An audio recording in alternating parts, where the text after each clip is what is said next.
Besok mati guys, tobat yuk. Kan gak harus ulama untuk syiar. Jadi gue sering kali dimintain ketegasannya. Lu sebenarnya siapa sih Don? Lu tuh orang yang memang belajar agama? Apakah lu memang ustadz? Apakah lu memang ulama? Atau kiai atau apa? Gue bilang enggak. Gue tuh umat Islam biasa aja gitu. Umat Islam aja gitu. Bukan orang-orang yang memang terpilih untuk menjadi orang-orang yang paham akan agama. Enggak. Tapi kan kita paham kewajiban bagi seluruh umat Islam untuk syiar. Sampaikanlah biarpun itu cuma satu ayat. Kan gitu syiar. Dan syiar itu tidak hanya menyampaikan melalui pemikiran, penghafalan, bahkan melampaui itu. Syiar yang terbaik yang dapat dilakukan oleh seluruh umat muslim di dunia adalah dengan sikap, dengan bagaimana dia bereaksi terhadap sesuatu yang menimpa dirinya, baik senang maupun gak senang, baik senang maupun duka. Itu syiar yang terbaik gitu. Dan kita lupa, kita terlalu sering menggantungkan harapan-harapan agama kita kepada ulama-ulama kita, kepada kiai-kiai kita, kepada ustadz-ustadz kita. Benar, itu benar, gak ada salahnya. Memang itu kewajiban kita sebagai umat Islam yang general ya, untuk datang ke kajian, belajar, berguru.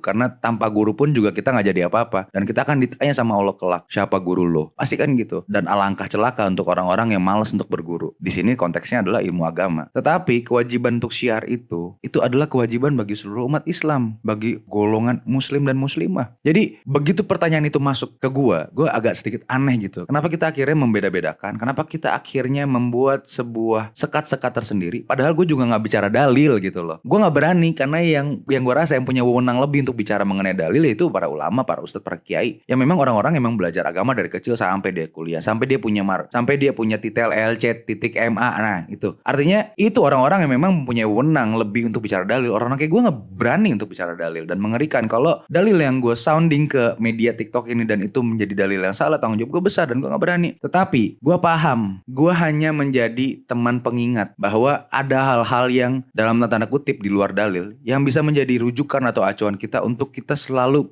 mengarah ke jalan yang Allah ridhoin dunia akhirat, selalu mengarah ke jalan menuju ke pertobatan. Karena ini sebenarnya bicara ini buat gue pribadi, karena balik lagi ke diri gue. Dan itu kan dapat dilakukan dalam keadaan apapun, dalam keadaan yang secasual apapun bisa gitu. Lagi nongkrong, lagi makan, lagi santai, lagi ke mall, apapun yang lo lakuin lo bisa kan gitu kan, untuk balik semuanya ke Allah, untuk mengingat Allah kan bisa. Sama seperti apa yang gue lakukan sekarang. Tidak harus seorang dondon tidak harus menjadi seorang ulama atau UST gitu, titik dondon gitu, nggak perlu itu juga. Hanya untuk mengingatkan rutinitas kegiatan kita sehari-hari supaya kita nggak melenceng, hanya untuk mengaktifkan akal pikiran kita yang dimana Allah kasih tapi kita jarang gunakan. Ini gue sedang mempromosikan atau ini agenda gue sebenarnya, sedang mengampanyekan bahwa umat Islam, teman-teman muslim, brother gitu istilahnya, brother and sisters, kita harus mengaktifkan akal pikiran kita juga, bukan untuk menjadi seorang filsuf atau ateis, justru menjadi seorang muslim sejati. Karena belasan ayat di dalam Al-Quran Allah menyuruh kepada orang-orang yang berakal, kaum yang berakal. Sangat disayangkan kalau umat Islam tidak memakai akalnya dalam kehidupannya, dan itu terlihat sekarang